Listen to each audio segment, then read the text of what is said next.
আসসালামু আলাইকুম সবাইকে, কেমন আছেন সবাই? আজকে আপনাদের মাঝে আরও একটি রেসিপি নিয়ে হাজির হয়ে গেলাম। আর এই রেসিপিটা অল্প মশলায় তৈরি করে নিতে পারবেন আর আঙুল চেটেপুটে খাওয়ার মতো একটি রেসিপি, চিংড়ি মাছ দিয়ে ডাঁটার তরকারি।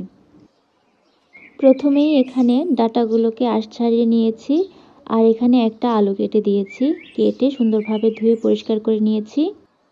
এরপর একটি কড়াইতে সামান্য পরিমাণে তেল দিয়ে দিয়েছি কিছু পরিমাণের পেঁয়াজ।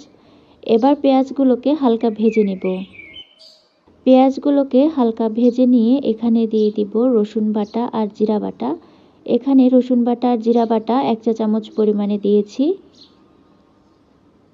এবার মশলাগুলোকে তেলের সাথে ভেজে নেব যাতে মশলার কাঁচা ভাবটা চলে যায়। যখন মশলাটা ভালোভাবে ভাজা হয়ে যাবে এখানে দিয়ে দিব চিংড়ি মাছগুলো। চিংড়ি মাছগুলোকে তেলের সাথে হালকা ভেজে নেব। চিংড়ি মাছগুলো তেলের সাথে হালকা ভেজে নিয়ে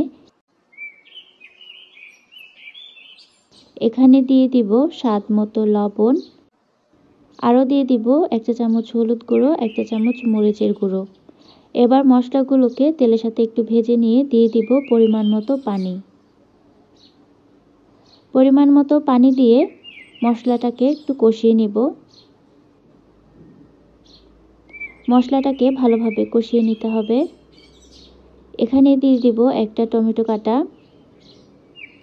এবার টমেটো কাটাটা দিয়ে চিংড়ি মাছ মশলা সবগুলোকে ভালোভাবে কষিয়ে নিতে হবে।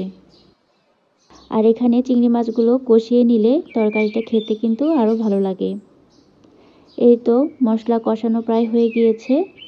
মশলা কষানো হয়ে গেলে এখানে দিয়ে দিব কেটে ধুয়ে রাখা সবজিগুলো। সবজিগুলোকে দিয়ে সবজিগুলো ভালোভাবে কষিয়ে নিতে হবে। এখন মশলার সাথে ভালোভাবে সবজিগুলো নেড়ে চেড়ে দিচ্ছি আর ভালোভাবে সবজিগুলোকে ভেজে নিতে হবে।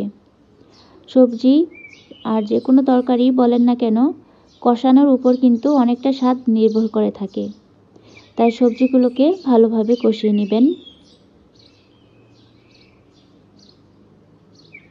এই তো সবজিগুলো প্রায় ভাজা ভাজা হয়ে গিয়েছে, দেখতেই পাচ্ছেন কষানোও হয়ে গিয়েছে। এখানে দিয়ে দিব ঝোলের জন্য পরিমাণ মতো পানি। এবার সবগুলো উপকরণ আবারও ভালোভাবে নেড়ে চেড়ে দিচ্ছি। এবার সুন্দরভাবে তরকারিটা রান্না করে নেব।